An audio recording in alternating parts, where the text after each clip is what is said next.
Welcome back to V news. Vote వేసే ముందు ఒక్కసారి ఆలోచించి ఓటు వేయాలని అనకాపల్లి ఎంపీ అభ్యర్థి సీఎం రమేష్ కోడలు పూజ అన్నారు.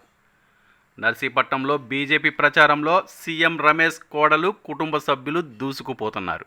సోమవారం నర్సీపట్నం 5-6 వార్డులలో ఇంటింటికి బీజేపీ కార్యక్రమం ప్రతి ఇంటికి వెళ్లి సీఎం రమేష్కు కమలం గుర్తుపై ఓటు వేయాలని, అయ్యన్న పాత్రుడుకు సైకిల్ గుర్తుపై ఓటు వేయాలని అభ్యర్థించారు. ఈ సందర్భంగా ఆమె మాట్లాడుతూ నర్సీపట్నం నియోజకవర్గంలో రోడ్ల పరిస్థితి అధ్వానంగా ఉందని, ఈ 4 సంవత్సరాల కాలంలో అభివృద్ధి శూన్యమని అన్నారు. సీఎం రమేష్ గారిని కమలం గుర్తుపై ఓటు వేసి గెలిపిస్తే అభివృద్ధిలో ముందుంటామని, అంతేకాకుండా ఆయన ఒక వ్యాపారవేత్తగా కంపెనీలు కానీ ఫ్యాక్టరీలు కానీ తీసుకువచ్చి యువతకి ఉద్యోగాలు కల్పిస్తామని పూజ అన్నారు.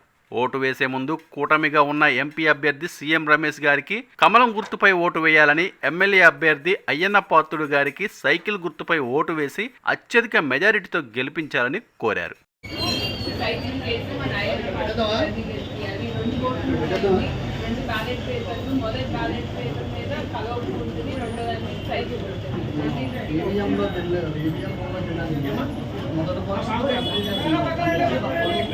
నమస్తే అండి, నేను సీఎం రమేష్ గారి కోడల్ని. ఈరోజు మేము నర్సీపట్నం వచ్చాము క్యాంపెయినింగ్కి.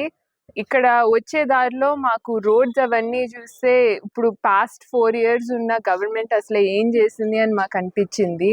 సీఎం రమేష్ గారు కానీ ఎలెక్ట్ అయితే మీ ఇక్కడ మొత్తం లైఫ్సే మారిపోతాయి. ఆయన చాలా ఫ్యాక్టరీస్, కంపెనీస్ అన్నీ తీసుకొస్తారు. ఇక్కడ ఉన్న స్టూడెంట్స్ అందరికీ జాబ్స్ వస్తాయి, చాలా బెనిఫిట్స్ వస్తాయి. సో అందరూ దయచేసి ఓట్ చేసేటప్పుడు ఒకసారి బాగా ఆలోచించుకుని మీకు ఎలాంటి ఫ్యూచర్ కావాలో ఆలోచించి ఓట్ వేయండి అని కోరుకుంటున్నాను. అందరూ ఓటేసేటప్పుడు ఒకటి గుర్తుపెట్టుకోవాలి, ఇప్పుడు మనది కూటమి కాబట్టి మనకి 2 ఓట్లు ఉంటాయి.